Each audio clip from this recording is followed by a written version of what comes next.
दिल्ली में अब जेल से सरकार चल रही है। अंदर बैठकर मुख्यमंत्री अरविंद केजरीवाल ने एक और आदेश जारी कर दिया। मुख्यमंत्री अरविंद केजरीवाल ने रविवार को ईडी हिरासत से अपना पहला आदेश जारी किया था।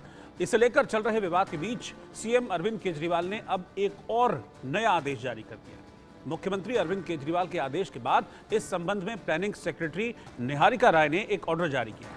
प्लानिंग सेक्रेटरी ने एक नोट जारी कर कहा कि कुछ लोग दिल्ली सरकार की ओर से दी जाने वाली कल्याणकारी योजनाओं और सब्सिडी को लेकर अफवाहें फैला रहे हैं। मैं पूरी तरह से स्पष्ट करती हूं कि सरकार की सभी वेलफेयर स्कीम लागू रहेंगी, जिस पर सवाल खड़े हो रहे हैं। उधर बीजेपी ने ईडी की हिरासत से दिल्ली सीएम अरविंद केजरीवाल की ओर से जारी किए आदेश को अवैध और असंवैधानिक बताते हुए जांच और कार्रवाई की मांग की है। दरअसल बीजेपी इस बात को लेकर प्रोटेस्ट भी कर रही है। बीजेपी ने आज भी हंगामा किया, हमने देखा, और ये कहा कि अरविंद केजरीवाल को इस्तीफा दे देना चाहिए। हालांकि आम आदमी पार्टी ये कहती है कि अरविंद केजरीवाल इस्तीफा नहीं देंगे, सरकार जेल से ही चलाएंगे। और इसी कड़ी में दूसरा आदेश जारी किया गया। पहले जल मंत्रालय को लेकर एक आदेश जारी किया गया था कि जो पानी के टैंकर्स हैं वो उन जगह पर पहुंचाए जाएं जहां पर नहीं है। अभी दूसरा आदेश जारी किया गया है। इसको लेकर एक बार फिर से बवाल खड़ा हो गया। तो तमाम कानूनी पहलू इनको समझना जरूरी है, और उनको समझने के लिए हम उमेश सहगल जी से बात करेंगे, जो कि पूर्व मुख्य सचिव हैं दिल्ली सरकार के और इस वक्त हमारे साथ जुड़ गए हैं। उमेश सहगल जी, बहुत बहुत स्वागत है आपका इंडिया न्यूज में। नमस्कार सर, पहला सवाल तो यही है कि क्या जेल से इस तरीके से सरकार चल सकती है? मतलब हमको संविधान की बहुत बारीक जानकारी नहीं है। क्या चीफ मिनिस्टर कोई जेल से इस तरह से आदेश जारी कर सकता है और वो संवैधानिक होंगे, उनको मानने के लिए अधिकारी बाध्य होंगे? देखिए, दो चीजें हैं तो वो चीफ मिनिस्टर जी, तो जो चीफ मिनिस्टर यहाँ से आदेश आते हैं, अगर वो लीगल हैं और अगर उनकी कार्य समिति में आते हैं, उनकी उसमें, तो ऑफिसर्स ओबे तो करेंगे। अब डिपेंड करता है ये ऑर्डर आया कैसे, क्योंकि ओरल ऑर्डर जो होते हैं ये कोई ओबे नहीं कर सकता। ओरल ऑर्डर्स के बाद रिटन ऑर्डर्स आने होते हैं। रिटन ऑर्डर्स का मतलब है कि आपका रिटन ऑर्डर दफ्तर से इश्यू होगा, उसको पीएन बुक में, उसमें जो आपकी किताब है उसमें चढ़ाया जाएगा, फिर आपके पास आएगा और ऑफिशियल स्टेशनरी पे होगा। ये नहीं है कि आपने अखबार का एक टुकड़ा तोड़ा, उसके ऊपर 4 लाइनें लिख दी और चीफ सेक्रेटरी को भेज दिया कि आप इसकी इंस्ट्रक्शंस इशू कर दीजिए, या आपको फोन पे चीफ सेक्रेटरी को बता दिया कि आप ये कर दीजिए। फोन पे भी बताया तो वो भी चलो कुछ हद तक समझ में आता है, क्योंकि बाद में आप उससे साइन करा देगा आपके चीफ सेक्रेटरी। बट अगर तीसरे किसी के हाथ से आपने एक कागज आपके वहाँ भेज दिया और कोई बिल्कुल पब्लिक का आदमी या कोई प्रेस रिपोर्टर या कोई आदमी आपके पास लेके आया, तो कोई भी ब्यूरोक्रेट उसको की तामील नहीं करेगा। हाँ, अगर वो इन्हीं ऑर्डर्स को अपने मिनिस्टर को देते हैं, मुझे मान लीजिए टीसी जी को दे दिया या भारद्वाज को दे दिया, तो भारद्वाज आगे जो ऑर्डर इशू करेगा वो लीगल है, और वो अगर उसमें आते हैं क्षमता में तो वो ओबे किए जाएंगे। तो ये तो एक देखने वाली चीज है, क्योंकि चीफ मिनिस्टर तो हैं। अब ये भारद्वाज की ड्यूटी है कि जो मेरी ड्यूटी है वो चीफ मिनिस्टर सुपरवाइज करते हैं, उन्होंने मुझे बताया, मैंने कर दिया। तो ब्यूरोक्रेट तो वे करेगा जब किसी मिनिस्टर के यहाँ से ऑर्डर आएगा और उसके दफ्तर से आएगा और प्रॉपर्टी आएगा। जेल से आता है या किसी के थ्रू आता है वो ऑर्डर।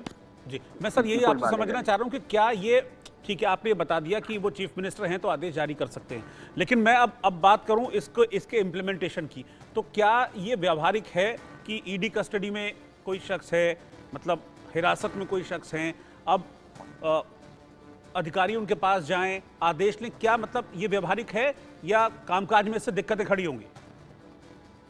ये कामकाज तो ठप हो जाएगा, दिक्कत क्या आएगी? हो ही नहीं सकता।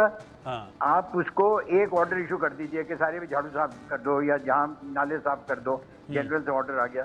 कल एक सैंक्शन देनी है, आपको 10 रुपया सैंक्शन करना है, 10 लाख रुपए सैंक्शन करने हैं, तो वो तो राइटिंग में होगा। फाइनेंस सेक्रेटरी से पूछना पड़ेगा, फाइनेंस डिपार्टमेंट ओके करेगा, फाइनेंस मिनिस्टर ओके करेगा, हो सकता है एलजी के पास जाना हो, एलजी ओके करेंगे। एलजी तो फाइल लेगा नहीं जब तक चीफ मिनिस्टर के थ्रू नहीं आती। चीफ मिनिस्टर के थ्रू फाइल आ ही नहीं सकती, क्योंकि चीफ मिनिस्टर के फाइल पहुंचेगी कैसे? तो इस समय तो ईडी की कस्टडी में है, मुझे पता नहीं है ईडी की कस्टडी में क्या प्रोविजन है। ईडी की कस्टडी तो उससे भी ज्यादा स्ट्रिक्ट है, जेल से भी ज्यादा स्ट्रिक्ट है। जेल में तो कम से कम जेल मैनुअल लगती है। ईडी की कस्टडी में तो जो कोर्ट ने ऑर्डर दिया है कि ठीक है, इसकी वाइफ इसको आधा घंटा के लिए मिलेगी, इसका वकील इसको आधा घंटे के लिए मिलेगा, तो उतना ही अलाउ करेंगे वो तो। अब वाइफ के थ्रू तो ऑर्डर नहीं कम्युनिकेट हो सकता ना, कि आपने वाइफ को बता दिया, वाइफ ने आके चीफ सेक्रेटरी को बता दिया, वो ऑर्डर वो भी कर देंगे, ऐसा नहीं कर पाएंगे। तो संवैधानिक लीगल पोजीशन कुछ भी हो, देखिए जहां तक अफसरों का सवाल है, जब वो अरेस्ट हो जाते हैं और 48 घंटे उनको जेल में रहते हैं तो वो सस्पेंड हो जाते हैं। डीम्ड सस्पेंशन बोलते हैं इसको, कि ऑर्डर इशू हो ना हो, या डीम्ड टू बी सस्पेंडेड। वो इसलिए किया जाता है क्योंकि कस्टडी से अफसर काम नहीं कर सकता, क्योंकि सस्पेंड माना जाता है ताकि एक दूसरा अफसर उनका काम कर सकते। पॉलिटिशियंस में ऐसा कोई रूल नहीं है, क्योंकि उनको कॉन्ट्रैक्ट रूल्स ही लागू नहीं होते, उनको कोई कॉन्ट्रैक्ट रूल्स नहीं होते। उनको जो अब ऑर्डर, कोर्ट का ऑर्डर यह है कि अगर 2 साल की कैद हो जाएगी तो वो मिनिस्टर फंक्शन नहीं कर सकता। 2 साल से अगर कम कैद होती है तो पता नहीं क्या प्रोविजन है। तो इस समय अंडर ट्रायल किया तो कोई प्रोविजन नहीं है कि चीफ मिनिस्टर रिजाइन करे, एमएलए रिजाइन करे, कोई ऐसा कोई पॉलिटिकल आदमी रिजाइन करे, ऐसा कोई प्रोविजन है नहीं। मगर अभी तक ये देखा गया पिछले 70 साल में कि कोई भी ऐसा केस नहीं है जहां मिनिस्टर या चीफ मिनिस्टर गिरफ्तार हुए हैं और रिजाइन ना किए हों। ये तो जैन साहब का था ये केस, मगर वो भी बाद में रिजाइन कर गया। सिसोदिया भी बाद पहले रिजाइन कर गए। सर मतलब जिस तरह से मैं आपकी बातों को अगर समझ पा रहा हूं तो फिर तो इसका मतलब ये है कि जो अफसर हैं दिल्ली सरकार के, उनके सामने तो बड़ा कंफ्यूजन का स्टेट आ जाएगा। वो तो काम कैसे करेंगे, ये तो बड़ा मुश्किल हो जाएगा फिर तो। कोई कंफ्यूजन नहीं है, क्लियर है, वही ओबे करेंगे। अगर मिसेस केजरीवाल कोई ऑर्डर कम्युनिकेट करती है चीफ सेक्रेटरी को, वो ओबे नहीं करेगा।